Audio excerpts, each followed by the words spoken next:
Assalamu alaikum and welcome to my channel. I'm Ruba, and in this series of videos we're learning about Palestinian embroidery or tatriz. In today's video, we will be starting our first tatriz project. Let's get to it. Okay, for today's project we will need the following materials. First, we need Aida fabric. I'm using white Aida fabric count 11 and I already cut my piece to the size 2.5 inch by 2.5 inch. You can cut it a little bigger if you want, and I will explain why I cut mine this way when I talk about the pattern. Then we need scissors to cut the fabric and the threads. We also need a needle, and since I'm using Aida fabric count 11, I will use a needle size 22. Then we need threads. I have two colors, red and black. And last but not least, the pattern that we are stitching. By the end of this video, we will turn our tatriz project into a keychain. So we will need some extra materials like white threads, beads, and a keychain. Alright, before we start stitching, let's take a quick look at the pattern. So, this is the pattern for the motif that we will do today. This is the star motif, and it's a very common motif in Palestinian embroidery, and we have few variation of this motif as you can see on the screen based on the region. So we have our star motif on a grid, and as we explained in the patterns video, each colored square on the grid is a stitch. We have the center of my pattern right here, and as you can see, we have 15 stitches in length and in width. We don't have to count that because it is written down in the key. So we have 15 stitches by 15 stitches. And also the key tells us that if we used Aida fabric count 11, then we need at least 1.4 inches by 1.4 inches in width and length to cut. So keep in mind that this is only for the design itself, meaning the stitching. We need to leave extra fabric around that for finishing our piece into a keychain or whatever the project that you are working on, or frame it. So in my case, I added 1/2 inch on each side, which means I added 1 inch total to the width and to the length. So 1.4 plus 1 will give me 2.4. So I cut my fabric 2.5 inches in width and in length. However, if you feel that this is a little tight for you when you are holding it to stitch, then you can add 1 inch on each side, which means 2 inches total. So 2 plus 1.4 will be 3.4. So you can cut your fabric roughly 3.5 inches in width and in length. So that's how I cut my fabric. I usually try to be mindful when I cut my fabric so I don't waste a lot of it. So I try to cut like just enough for the project that I'm working on. So in this case, 1/2 inch on each side is more than enough for me to finish the keychain that I am working on. The key also shows us the colors used in the pattern. Now, to stitch this, I usually start in the middle, so I finish these 4 black stitches first, and then I move to this part. For this, I usually do column by column, so I start here and go up and down, then move here up and down, and then here up and down again, and then I move to this point over here, and I follow the same steps. I can start from this point and go all around, or start here and go all around. For this particular motif, I prefer working vertically instead of row by row, because when you are stitching row by row, you will start here and go up all the way to here, and then I have to move from this point to the point over here, which is a longer distance than doing it from here to here when I'm stitching vertically. This will waste more thread, and your stitches will not look tidy or neat from the back and actually from the front, because when you travel longer distances with your thread, it will start eventually to show under the holes of the fabric, and so it wouldn't look as nice or tidy. So as much as I can, I try to avoid traveling with my thread these longer distances, and that's why I personally prefer working column by column for this particular motif. Now, is this the only way of stitching this? Absolutely not, so feel free to try and experiment with other ways. Alright, now that we discussed how to do it, let's just do it on fabric. Okay, This is my fabric, and I have my needle and thread already threaded. To start, I need to know the center of my fabric, and to do so, I simply fold my fabric in half like this, and then fold it again, as you can see, and this would be my middle point. Now my pattern doesn't actually have a stitch in the middle, so I need to kind of go a step up from the middle point. So this is my middle point, and this is where I'm gonna start stitching. I'm going to pull my thread, but not all the way. I'm going to leave a tail to secure my thread under a few stitches. And then I'll start by doing my 4 single cross stitches over here. And if you don't know how to do the cross stitch, then please go back and watch the previous video where we talked about how to do a single cross stitch and a row or a column of stitches. Alright, now I finished my 4 stitches. I will secure my thread and move to the red part over here. And like I said earlier, we will work column by column and go around clockwise to finish all the red part.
Okay, we are done stitching. You just stitched the first Palestinian motif. It's an easy one, but I feel like it teaches you a few skills and techniques. And remember, in Palestinian embroidery, most of these bigger designs are built on these smaller blocks or motifs. So if you did this, you will be able to do a bigger design eventually. It's just a matter of time at this point. So yeah, this is the first motif. Now to turn it into a keychain, I already made another piece just like that one, so that I have a double-sided keychain. Both are the same side or the same design. So I made two of these star motifs, and now I will show you how to turn it into a keychain. So the first thing I'm going to do is to fold the edges, as you can see. Now pay attention to how I do the corners.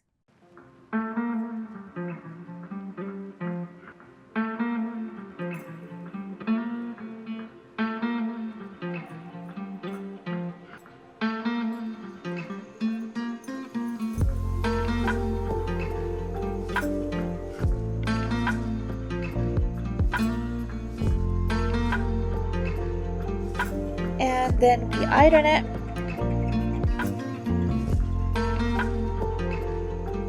So as you can see, I ironed these two pieces, and just keep in mind when you do the corners that you don't keep all the bulk on the same side.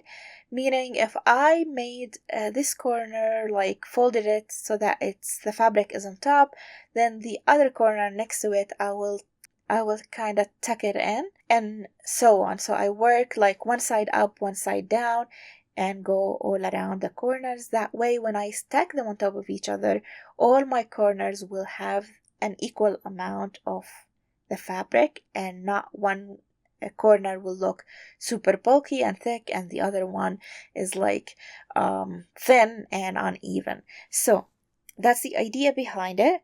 And then I put the two pieces together just like you see, and I'm just going to get a needle with a white thread. I already tied a knot in my thread, and I will just join them together. For this one I used a whip stitch. If you don't want your stitch to show on the border, you can use a ladder stitch if you want, but for this one I didn't care much because we're gonna eventually add the bead border around it, so it's gonna cover a little bit of that. Plus my thread is white color, which is the same as the fabric, so it's not showing much.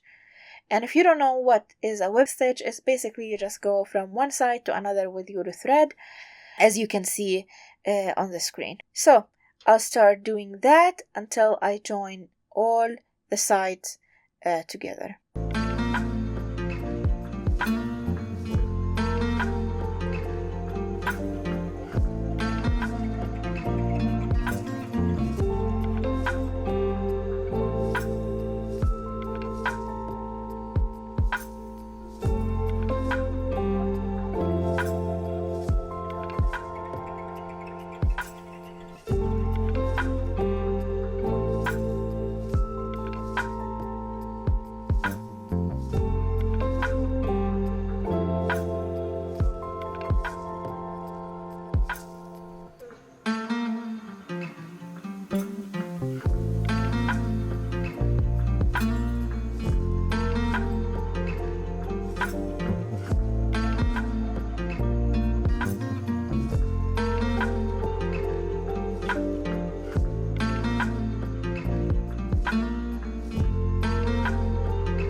When I'm done, I will secure my thread and I will have my two pieces connected to each other.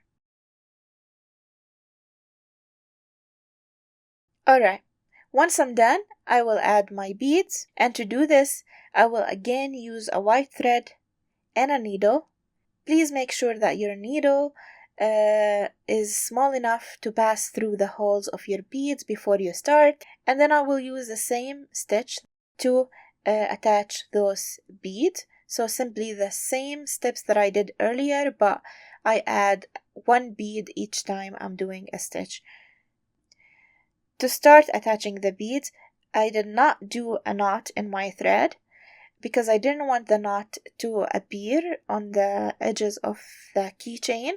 So instead, I just passed my thread and kept a little bit of tail, and then I tied my thread with a tail, as you can see. And then this extra thread, I kind of like passed it under the fabric to secure it. And now I have my needle with a thread attached to the pieces that I have, and I will start adding the beads. And I will do that until I finish all the border. Now, if you don't like the bead idea, you can always use your threads to create a border. You can use a blanket stitch or any other like border stitches. You can also, if you do know how to do crochet, you can do a crochet border around it. So there are a few ways you can finish this other than the beads.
Okay, and I just finished adding the beads all around the border. Now last but not least, we will attach the keychain. You can attach it directly to the threads that we used for the border, or you can attach it directly to the fabric and insert the keychain, and we are done.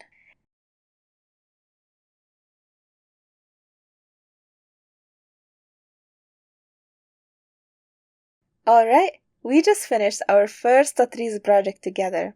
Well, I hope you liked it, and I hope it was clear and easy to follow.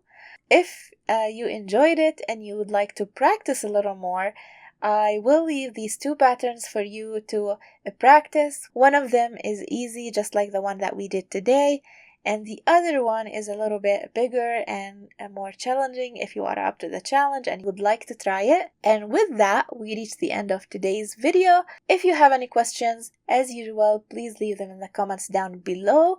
And if you like this video, please give it a thumbs up and make sure to share, like, and subscribe to this channel. And I will see you next week where we do another Tatriz project. I'll see you next week, inshallah. Bye bye.